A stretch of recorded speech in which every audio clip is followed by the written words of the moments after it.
This podcast is sponsored by Arculus. Stay tuned for more information on them later in the episode.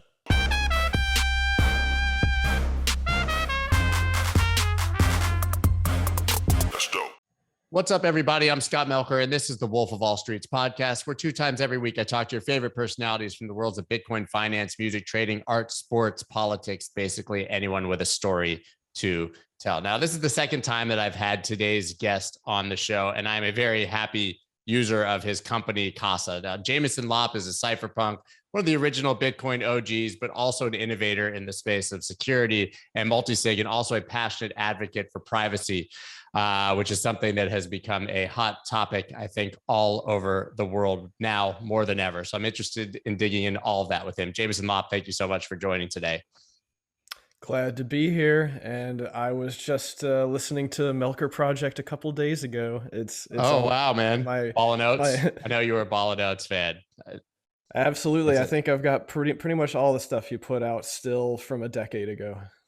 That's amazing, man. Every once in a while, I definitely feel like I need to get back into it, and then my kids start screaming or something, and I get distracted. But I will have a resurgence at some point. I appreciate that you're still listening to that. So listen, I just realized when I looked back, we haven't had you on the podcast since 2020. I felt like it was much more recent. We talked obviously at length then about what Casa does. We can revisit it now. But what's changed with the company since then?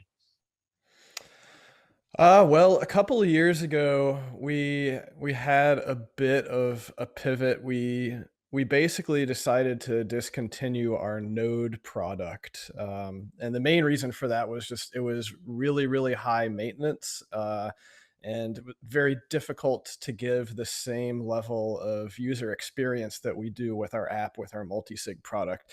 And that's basically because there's just so many more moving pieces, and it involved putting hardware inside people's homes in their networks that would have configurations that were unknown to us, and just so many different edge cases. Really hard to have a consistent user experience there.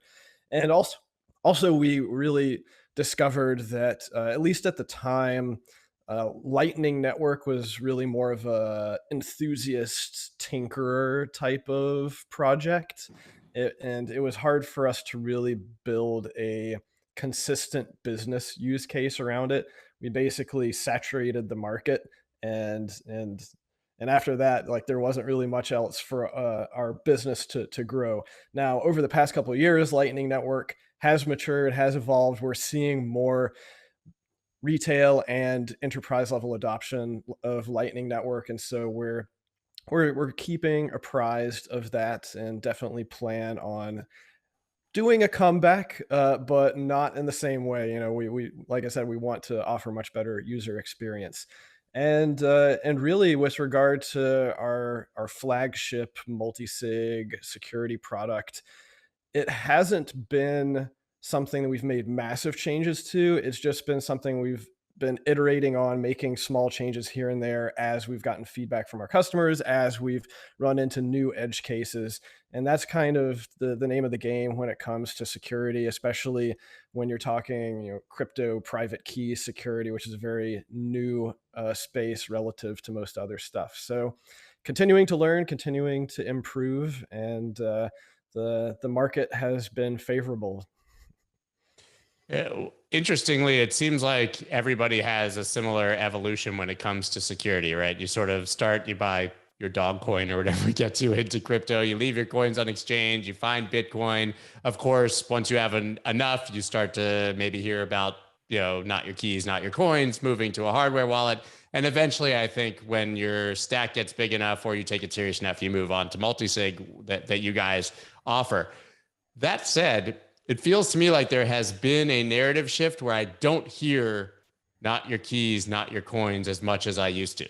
That maybe your average person just puts their coins on an exchange, never thinks about it, and doesn't even take those next steps. Do you think that that's true? I mean, you would know better than me. Yeah, well, we're all biased. We all have our own echo chambers, and so my echo chamber probably has more of that than most people.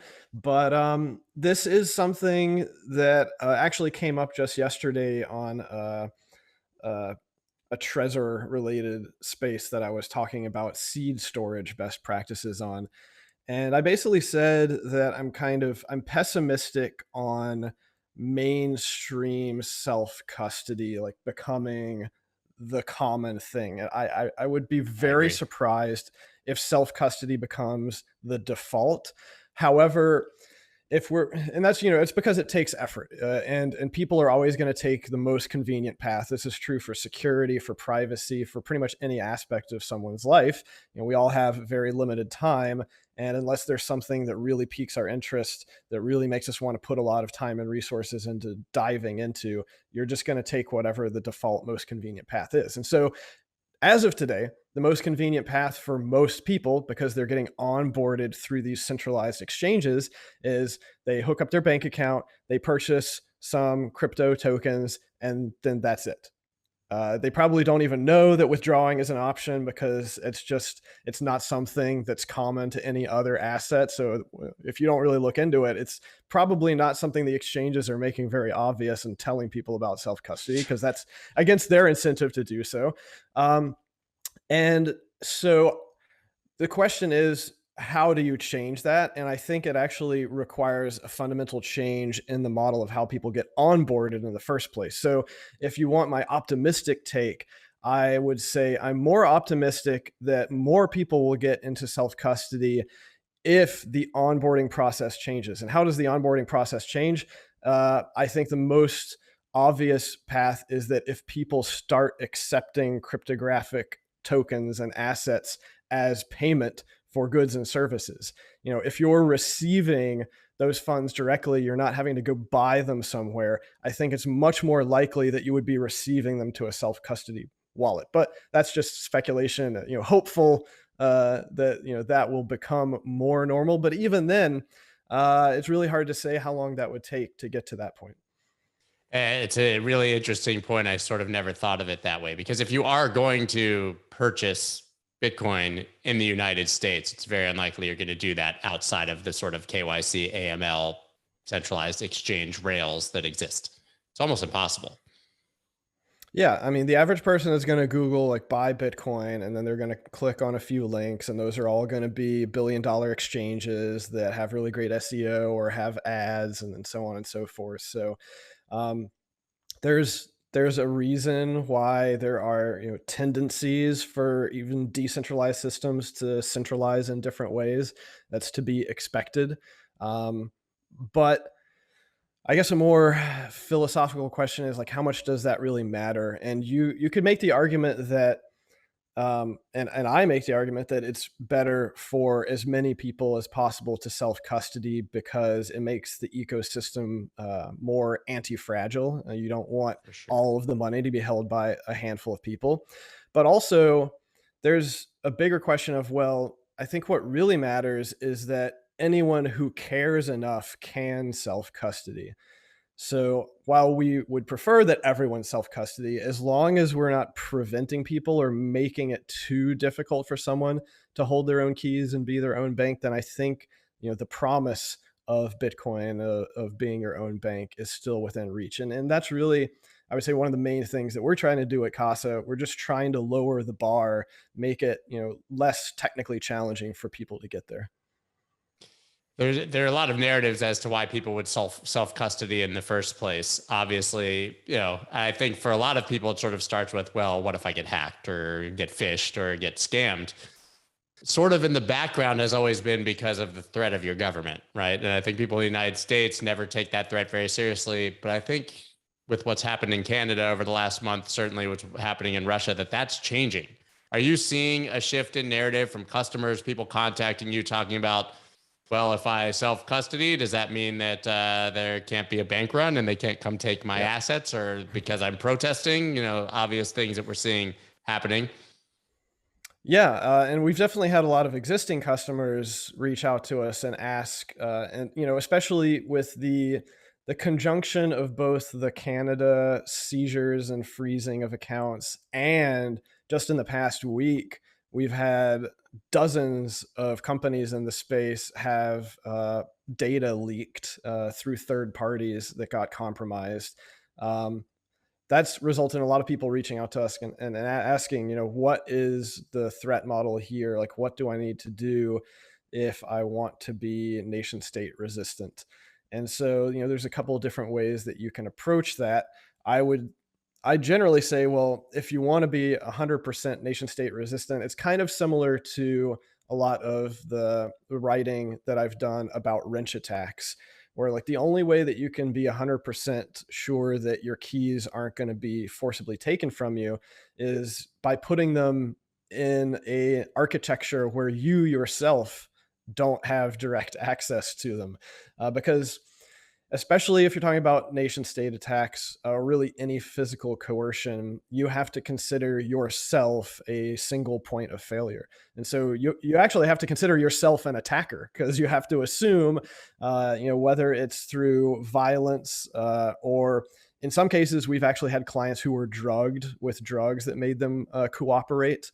Um, you have to assume that you can be put into a situation where you can basically be told you have to access your keys.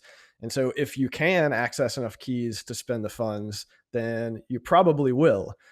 So if you want to have your funds safe from that, then it has to be sufficiently challenging for you to be able to do that. And now, how do you do that is a much bigger, in-depth question. The easiest, well, the simplest, easiest option is what we have a few clients do, which is they actually place their keys in different countries, different Yes, jurisdictions. geographical dispersion. Like Yeah, fly me somewhere else to get my key, to get my wallet, yeah, buddy. Right. Yeah.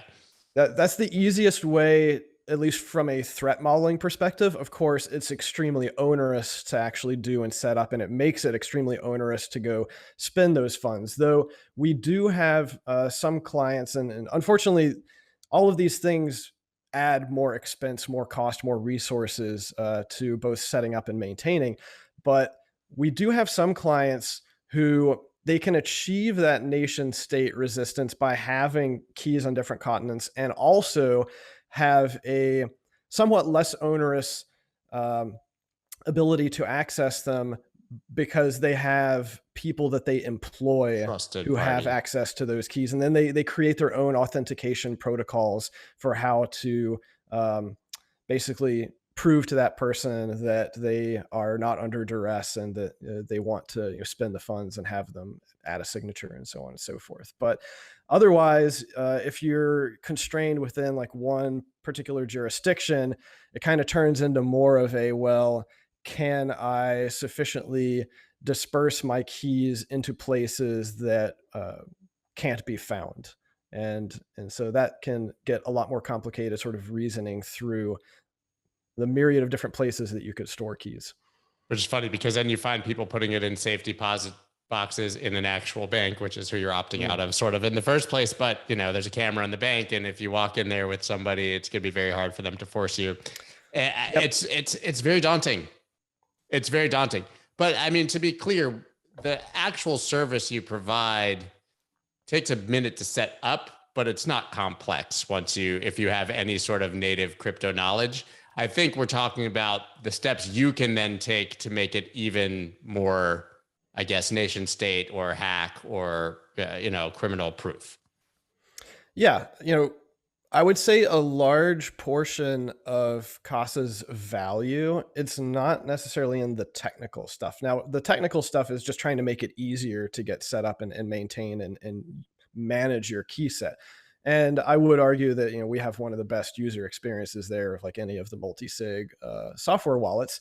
But in many ways, it's just as valuable, if not more valuable, to have the client services aspect, where we're basically consulting with you, because this is a very personal thing. Everybody has different situations, different resources, different threat models, different people and places that they may be able to access or may be able to consider to use for key storage.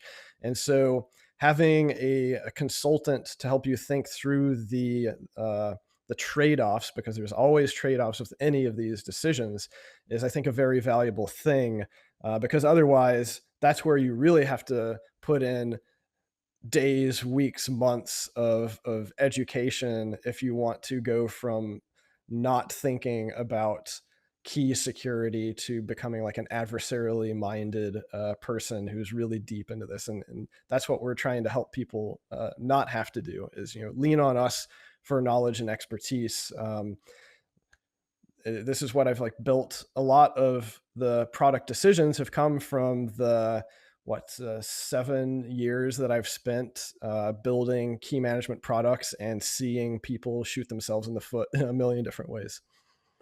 Right. That leads to the next point, which is obviously that you talked about someone being a single port of failure, even kind of turning into an attacker on their own assets.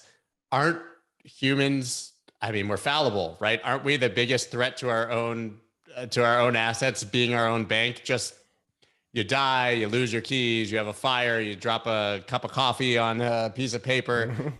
And isn't that why so many people are confident having their assets on an exchange or in a bank or other places? Yeah. Bottom line, it's just really scary to be your own bank. You have to take a lot of personal responsibility to do that.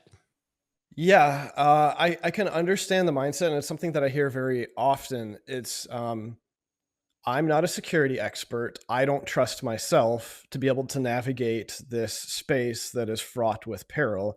I would prefer to trust a specialist to do that.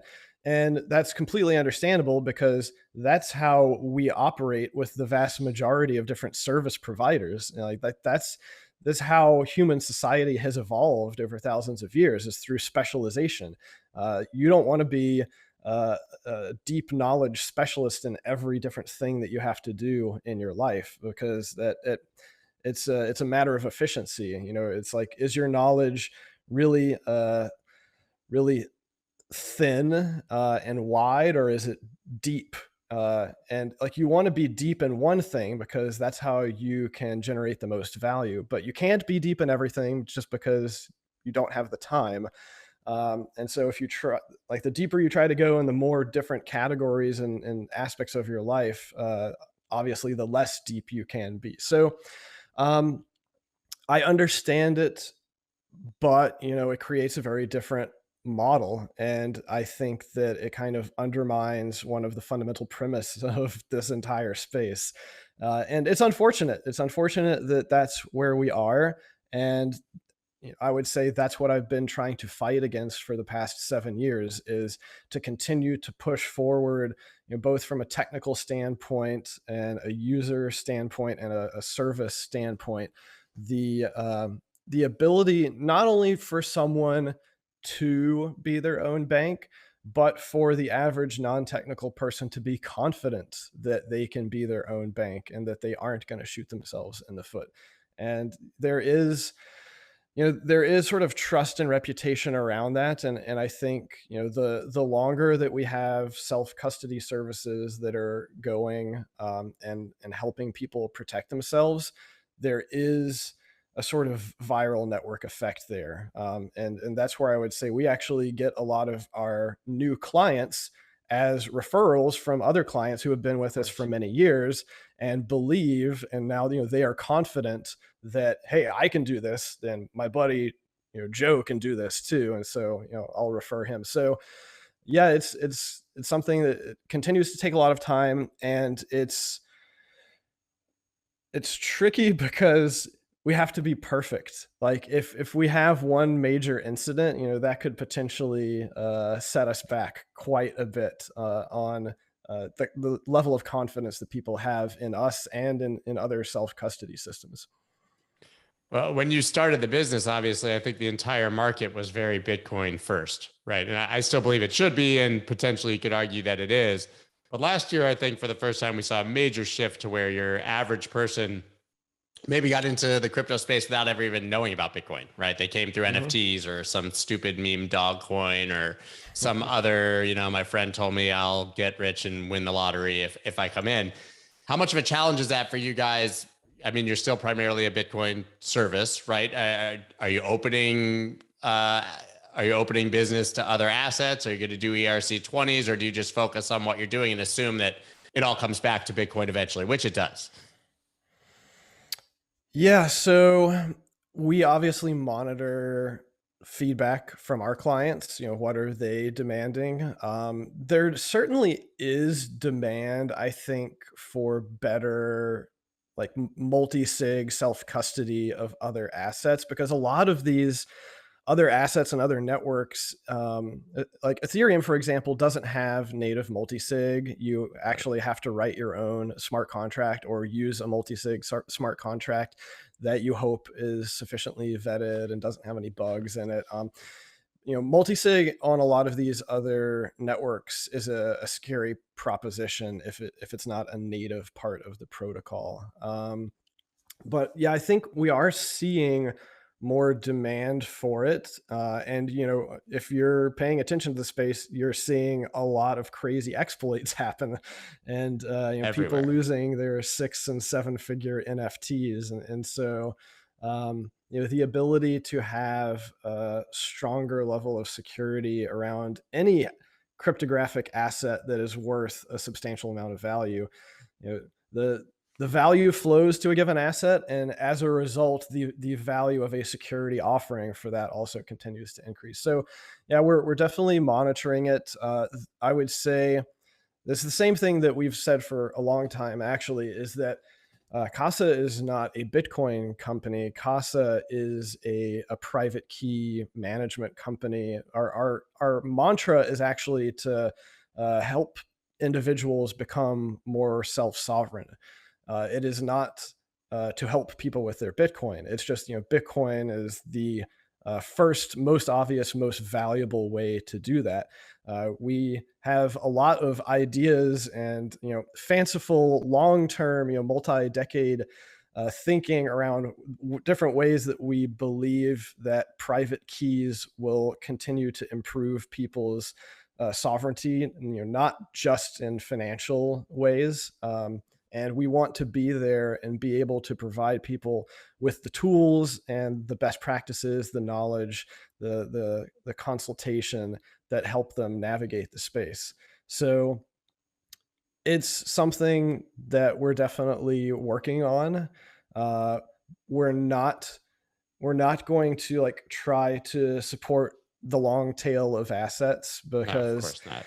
the the problem, one of the like I would say the fundamental friction or problem or trade-off that we have with like supporting other assets is that we don't want to add other assets to the detriment of our existing services and and basically our Bitcoin product, because it's not just a set it and forget it thing. Security is a constantly evolving thing, and if we're taking resources away from Bitcoin security to add all of these other assets, that could result in what I mentioned earlier.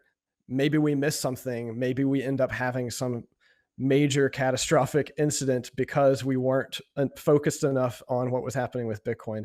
So, we are continuing to grow. We're continuing to add more engineering resources, and as we do that, I expect we'll also be able to add resources to look at other assets while not giving up any of the resources that we're putting into Bitcoin. Let's talk about the fact that the real ethos of the company is around self sovereignty, not necessarily a Bitcoin. What other aspects would you personally teach people about self sovereignty outside of buying and securing their Bitcoin?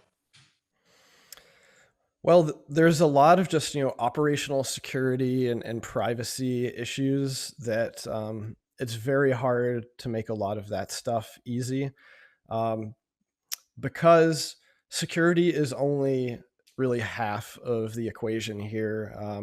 I try to teach people that security is not just like one shield or one set of things. It's a multi-layered approach. Like if you're doing things the right way, you have many different layers of security, whether that's digital security or physical security. It all ends up being the same in terms of you want what we call defense in depth, which means that uh, you can think of it as ring fences, I guess, though, of course, each fence, each layer is some other security mechanism. But even outside, I would say the most outermost layer of security, whatever that is for whatever aspect of your life, the ring fence outside of that should actually be privacy.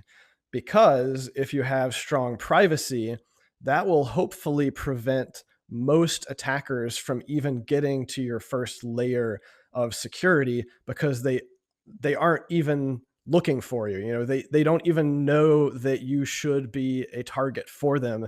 They don't know that you are, you know, potential high value target, or that you own certain things that they could target, so on and so forth. So yeah, there's a lot of knowledge there. And sovereignty can actually be provided to a number of different aspects of your life. So, you know, you can, it actually comes into play even more recently over the past few months, but you can think of things like food sovereignty, energy sovereignty. Um, it's almost like prepping, right? You know, preppers, I think, have a bad rap because some of the extremists who, you know, get TV shows made. But there's nothing wrong with being prepared for certain edge cases. And in fact, like a lot of you know, government agencies say you should be prepared to basically be on your own without any help for several weeks, because there's any number of disasters that could happen that could shut down infrastructure and aid and service providers. So um, I, I I would basically say, you know, if you want to be more sovereign, start looking into prepping, and don't necessarily think of it as like a negative thing or something that you have to be obsessed about.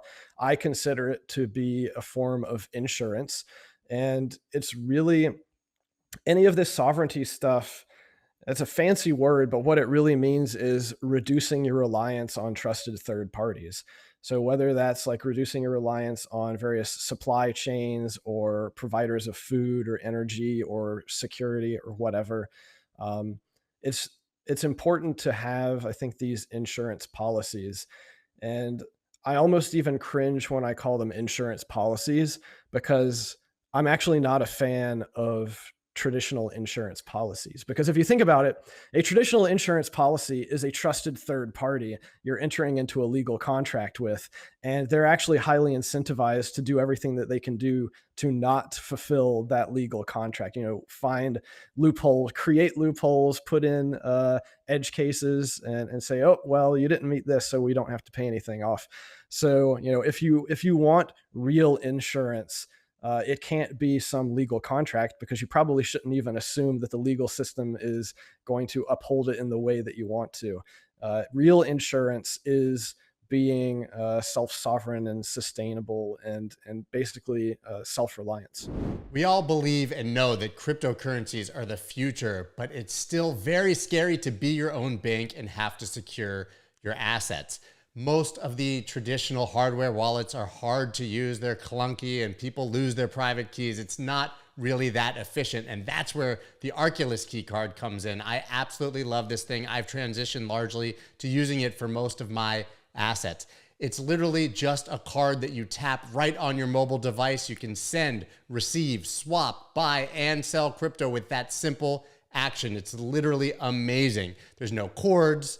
There's no charging. There's no Bluetooth. The only person that has access to your crypto is you. You guys have got to try it. And guess what? You can buy it right on Amazon. Go buy your Arculus on Amazon now. A Bitcoin is insurance, right?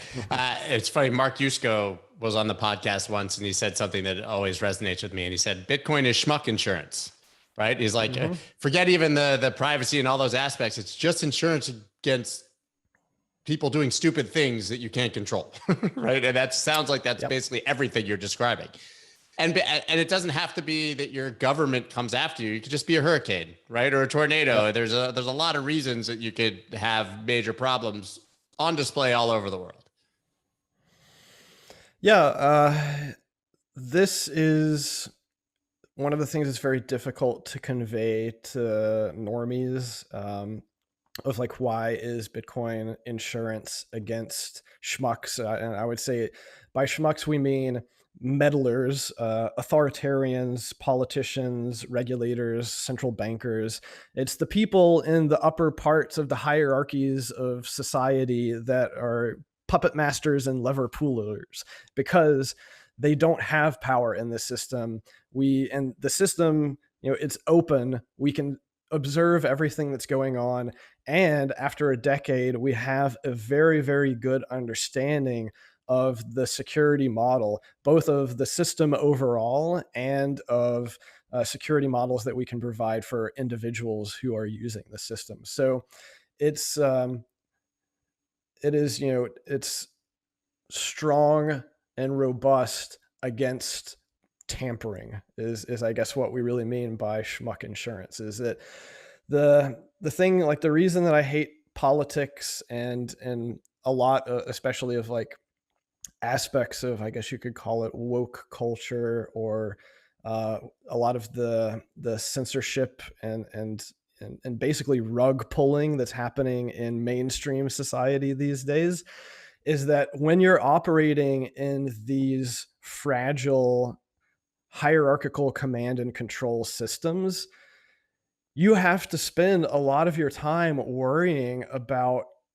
political bullshit, because at any given time, whoever's in power might make some arbitrary decision, or whoever's in power might get swapped out with someone else who has a completely different perspective and starts changing the rules. And that's really why I love Bitcoin, is because the rules aren't going to get arbitrarily changed. And whenever you're living under a rule regime where the rules can be changed, then that undermines almost everything. Your entire worldview, your existence, your security of various aspects of your life can literally get rug pulled from one day to the next.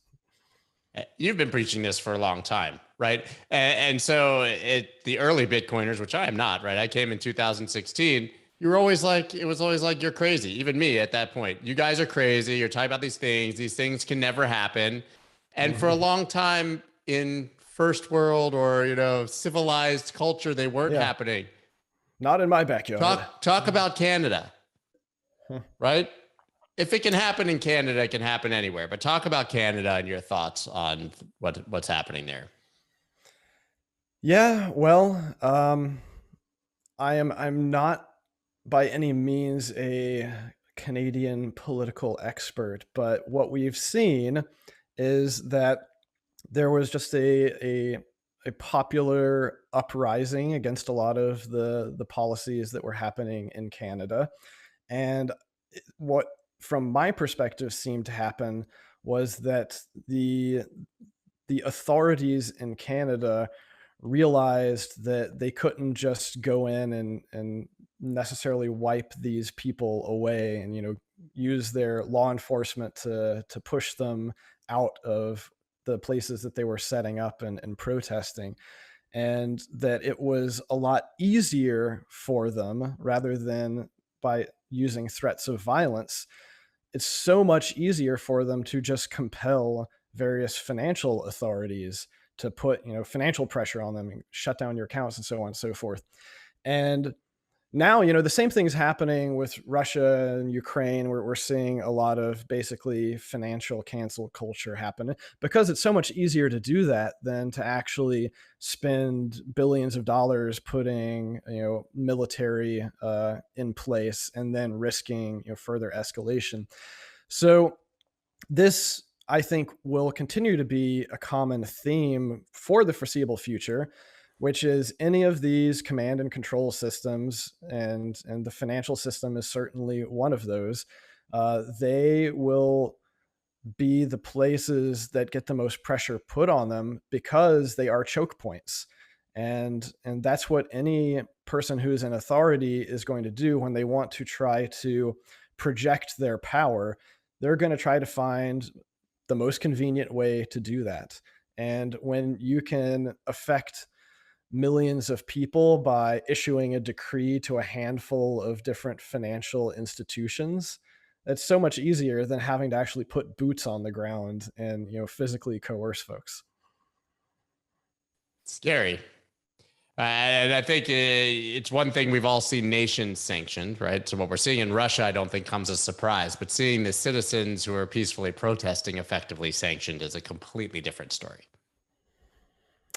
Yeah, and you know, this is what a lot of people are afraid of when we talk about these central bank digital currencies. That is going to be, you know, a panopticon of surveillance and an even easier choke point where it's not out of, I think, reason to believe that these systems will have very granular controls where you could have a central bank issue money to someone and actually put very specific um, encodings and you know, permissions and ability to only spend it at certain places, certain times, and you know, if you don't follow those instructions, then maybe we'll take the money back. You know, just snatch it right out of your account. Use it or lose. Use it That's or lose it, right? And use it on yeah. food at this store because we need to prop it up. Yeah, it's is that. I mean, is that where we're heading? It seems like that's where we're heading, right? And like Yeah. I said, you've been saying that forever, and people would have said that that was nuts, but you can't call it crazy anymore. No, because this is once again beneficial to the authorities. It allows them to project their power even more efficiently, more easily. You know, with a few keystrokes now, um, you know, they won't even have to necessarily ask these few dozen financial institutions. They will have the, you know, the control right there at the keyboard. You just go to the right terminal and you'll be able to manipulate the system at the base financial layer. And you know, if I was an authoritarian, I would love to have that level of control over people's money. So, I mean, control the money, control everything. I guess then the question becomes, can you reasonably expect to protect your Bitcoin from the government? We talked about nation state protection, but if they show up at your door with a gun and say you own Bitcoin, what do you do, right? Yeah, well, if you have any there, like, you should expect that it's going to be seized. So, you know, especially for those of us who are prominent public figures in the space, we Good can't times. deny. There's no denying that. Oh, I lost it all in a boating accident. It's Oh, nothing that's like what happened to me. Mine fell out of my that. pocket on a roller coaster. Yeah. So, you know, the tricky thing is you also have to discuss, well, to what lengths are you willing to go to, because if they show up at your doorstep and you're not complying, and or they just think that you could be complying more, then they could put you in a cage. And you know, what are you going to do? Hopefully you have resources to, you know, hire some nice lawyers who can help you fight against that. But it also becomes very jurisdiction specific. You have to worry about, you know, exactly what your local government has the power to do. When you have to keep yourself apprised of what you've seen them doing, because they may be taking steps to basically take more power and make changes to the rules and make set new precedents in the legal system that say that they should be able to do things that they've never done before. You know, it's security in general. It's always an evolving situation, so you certainly have to pay attention. I feel bad for my kids.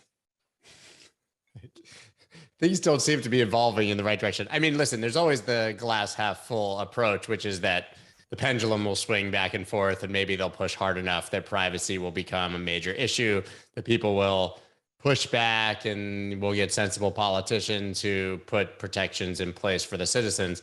It just doesn't feel like that's the direction we're heading in now. It feels like we're swinging towards central bank digital currency, complete lack of privacy. You'll own nothing and like it, and all the other memes that we sort of are evolving towards.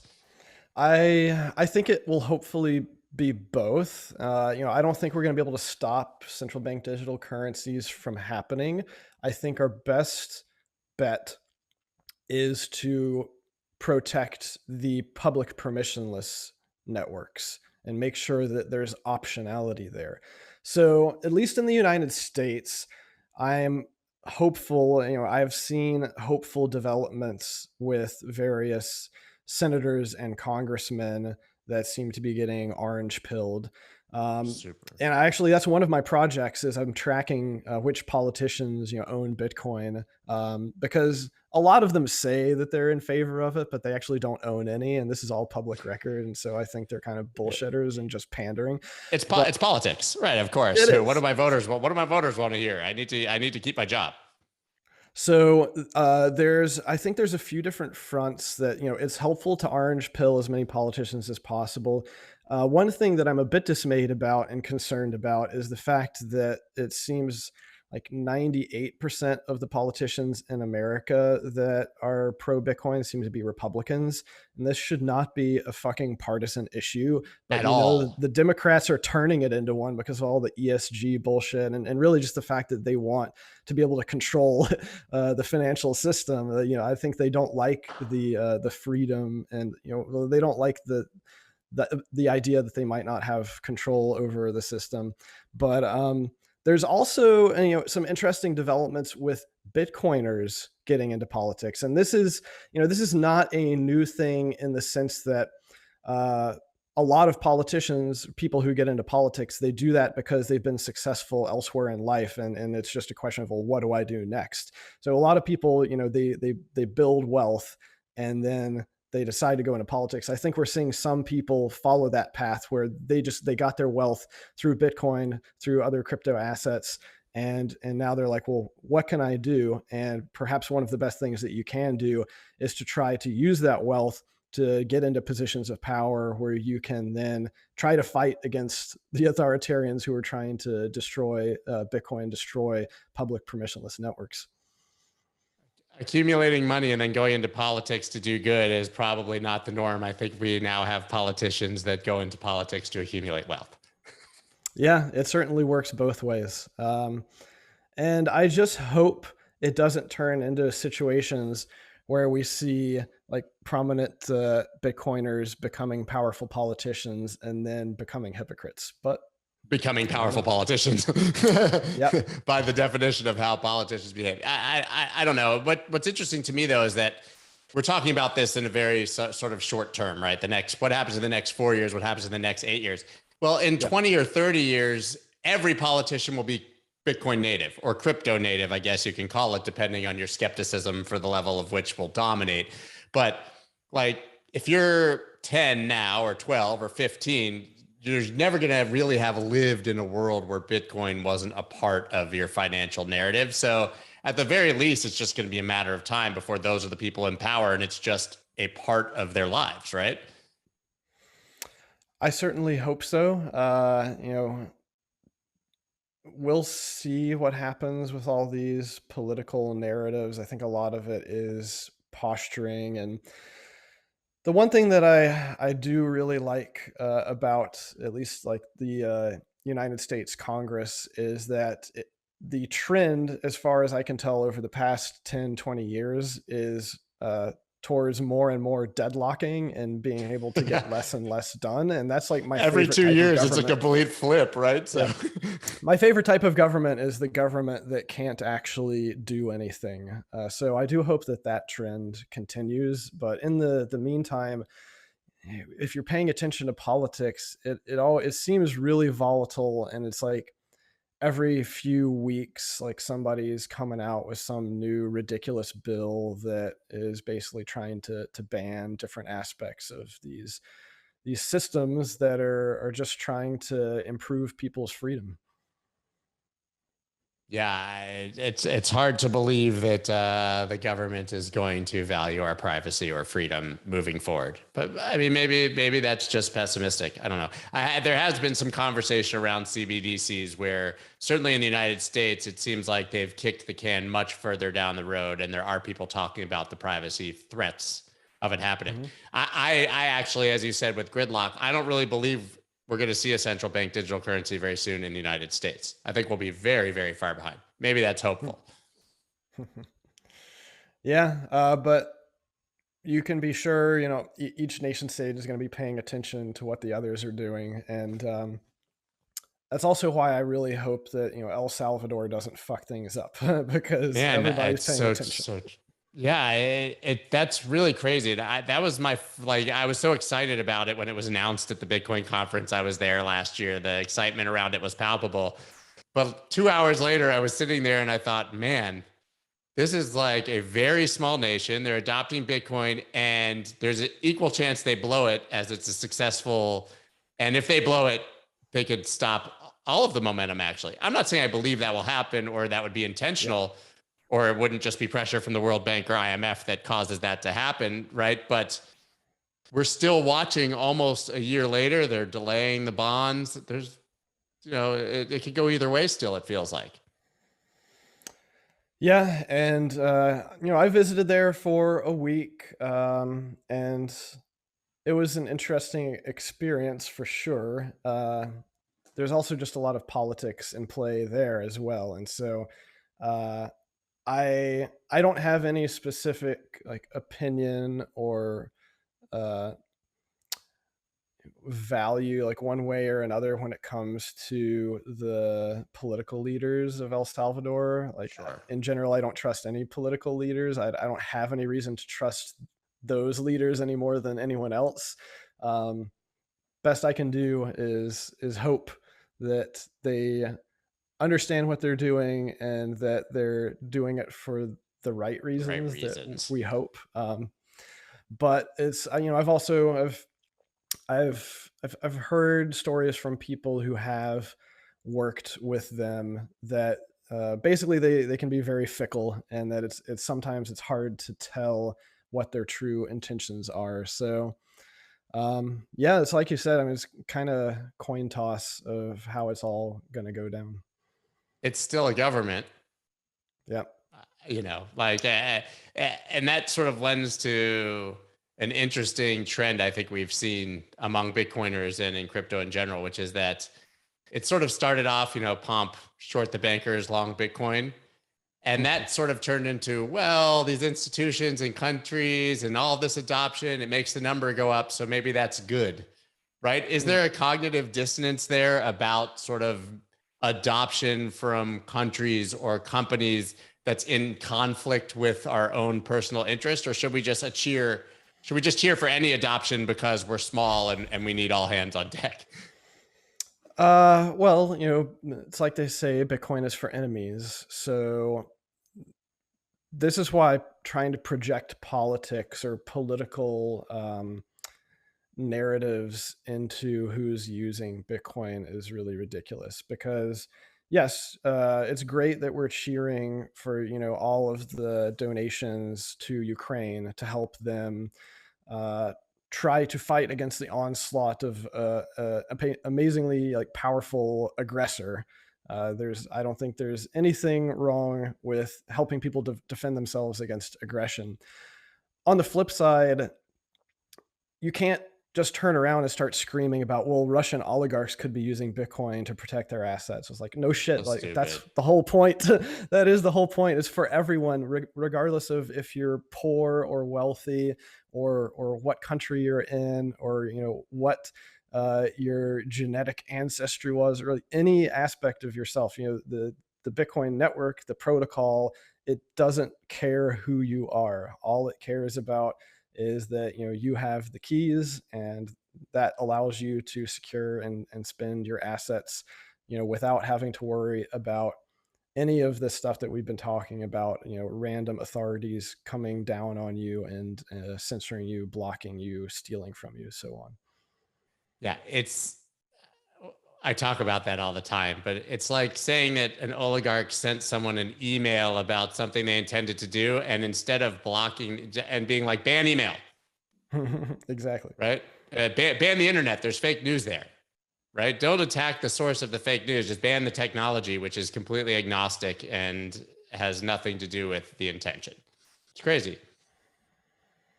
That drives me nuts. It's when all you have is a hammer, everything you see is a nail. So authoritarians, the people in power, whenever they see anything that they perceive to be wrong, then the solution, of course, must be to come down with threats of violence to stop you from being able to do that. So authoritarians gonna authoritate, I suppose. The regulators are going to regulate, right? So, Yep. like Nate Dogg and Warren G. But is regulation a major threat to crypto? Let me even rephrase that. Is there anything left that can stop Bitcoin from being successful?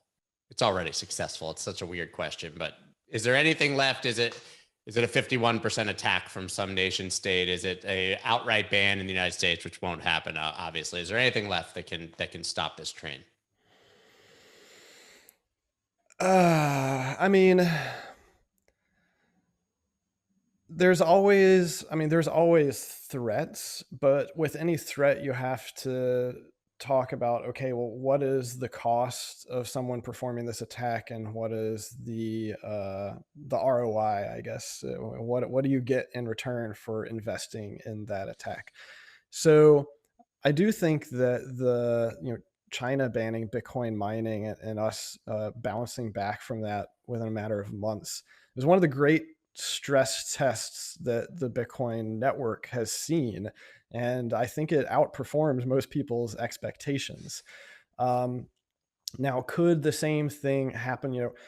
Could like all G17 nations or all UN nations come together and say we're banning Bitcoin mining and try to like crush it from that perspective?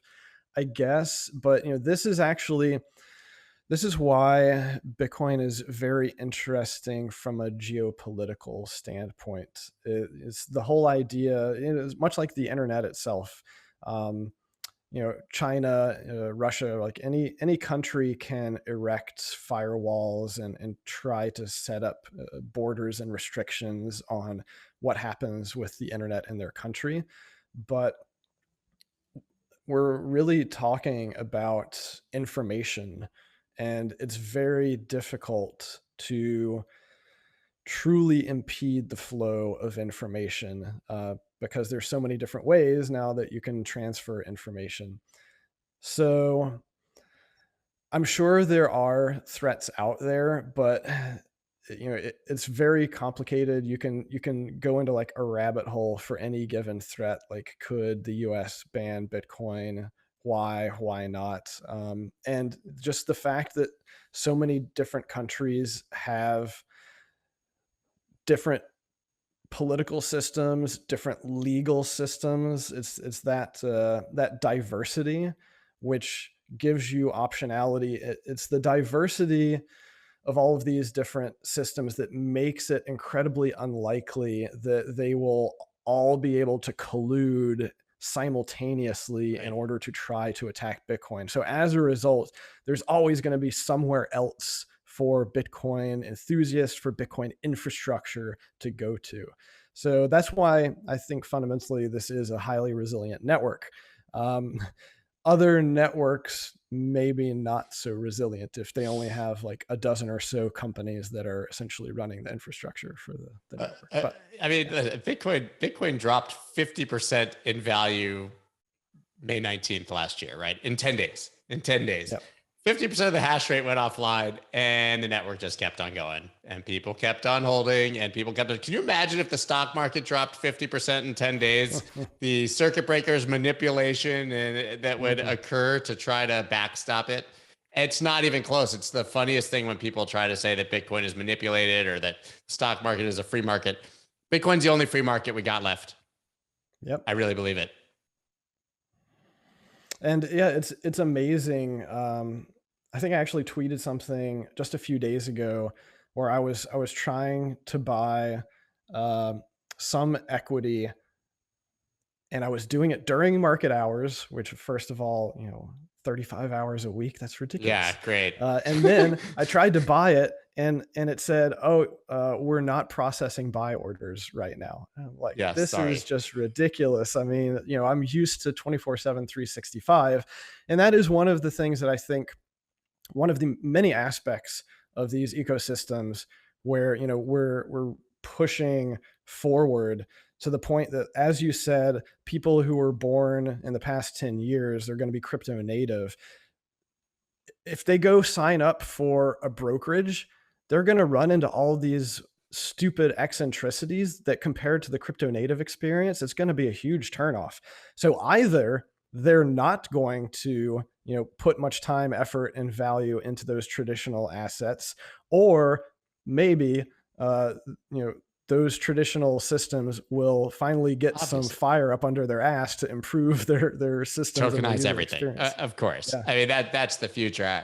That's the future of course, is that everything becomes 24/7. It's all blockchain based, and we move on with our lives. So Jameson, man, we somehow ran out of time. That was one of the fastest hours, and we don't even try to do an hour anymore. So you know that it was Nice. it's a good conversation. Where can everybody follow you after this? And more importantly, obviously, to check out Casa. Like I said, I mean, I use it, right? So I'm a huge proponent. I absolutely love it. And I sleep much better at night ever since I became a customer. Well, anyone can find me on Twitter at Lopp, Lopp. Highly recommend everyone check out my Bitcoin educational resources at bitcoin.page. And then finally, you can check out Casa and our security offerings at keys.casa. So that's CASA. Oh man, I really appreciate you taking the time and always the insight. And it's fun to come back around after a couple of years and see it all playing out in real time. Absolutely. This is the space moves seemingly slowly over the matter of days, but when you look back over a few years, it's, exponentially accelerating. Yeah, slowly then all at once. Thank you again. Thanks for having me.